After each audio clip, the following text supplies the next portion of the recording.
স্বাধীনতার মধ্যরাতে নারী স্বাধীনতার ডাক দিয়েছিলেন মহিলারা।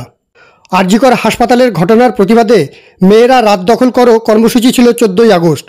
সরকার ও পুলিশ প্রশাসনের দিকে একাধিক প্রশ্ন তুলে জাস্টিসের দাবিতে পথে নেমেছিলেন হাজার হাজার মহিলা। দোষীদের আড়াল করা হচ্ছে কেন এবং প্রকৃত দোষীদের গ্রেপ্তারের দাবিতে প্রতিবাদী মিছিলে পা মেলান নারী পুরুষ সকলে। দুবরাজপুরেও রাত দখলে পথে নামেন মেয়েরা।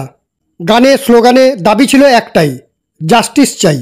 জাস্টিসের দাবিতে মেয়েদের রাত দখলে সেদিনের মিছিলে পা মিলিয়েছিলেন দুবরাজপুর পৌরসভার 2 নম্বর ওয়ার্ডের তৃণমূল কাউন্সিলর বুলটি চক্রবর্তী। 7-5 না ভেবে একজন নারী হিসেবে জাস্টিসের দাবিতে পথে নেমেছিলেন তৃণমূল কাউন্সিলর বুলটি দেবী। কিন্তু মিছিলে কিছু দূর পা মেলানোর পর আর দেখা যায়নি তৃণমূল কাউন্সিলরকে। তবে মিছিল থেকে সরে যাওয়ার কারণ হিসেবে সেদিন ক্যামেরার সামনে মুখ খুলেননি বুলটি চক্রবর্তী। 17ই আগস্ট দোষীদের ফাঁসির দাবিতে রাজ্য জুড়ে পথে নামেন তৃণমূল। দোষীদের ফাঁসি চাই, এই দাবি তুলে মিছিল বের করে দুবরাজপুর ব্লক ও শহর তৃণমূল কংগ্রেস। সেই মিছিলে আবারও পা মেলান তৃণমূল কাউন্সিলর বুলটি চক্রবর্তী। মিছিলের শুরু থেকে শেষ পর্যন্ত পা মেলান তিনি। একজন নারী হিসেবে প্রতিবাদ তো করতেই পারেন তৃণমূল কাউন্সিলর, জাস্টিস তো চাইতেই পারেন। নাগরিক হিসেবে একজন নারী হিসেবে বের হতেই পারেন তিনি। তবে যে জাস্টিসের দাবিতে পথে নেমেছিলেন তিনি, সেই জাস্টিসের প্রশ্নে নিজেই সংশয়ে তৃণমূল কাউন্সিলর। প্রদীপ দাসের রিপোর্ট, নিউজ বার্তা।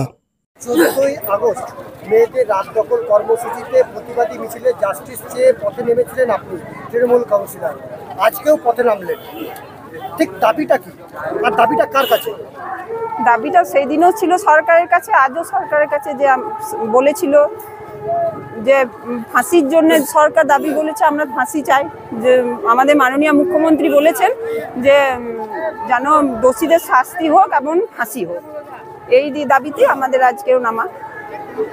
আপনাদের যে সেদিনকে আপনার দাবি ছিল যে জাস্টিস চাই, আজকেও বলছেন জাস্টিস চাই, এই জাস্টিসটা আপনি কার কাছ থেকে চাইছেন?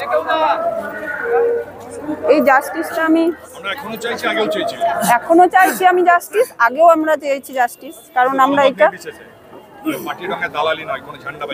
না, আমাদের এমনি দল মতে আমাদের সবার কাছে যে জাস্টিস চাই, আমরা এটাই। সেই দিন মহিলারা যে রাত দখলের ডাক দিয়েছিলেন, সেদিন মহিলাদের একটাই দাবি ছিল যে মুখ্যমন্ত্রী পদত্যাগের দাবি করেছিলেন, সেই লাইনে আপনিও ছিলেন। আপনি কাউন্সিলর হিসেবে কি বলেন?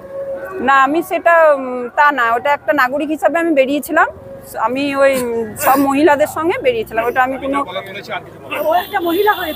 মহিলা হয়ে আমি মহিলাদের সঙ্গে নাগরিক হিসাবে বেরিয়েছিলাম।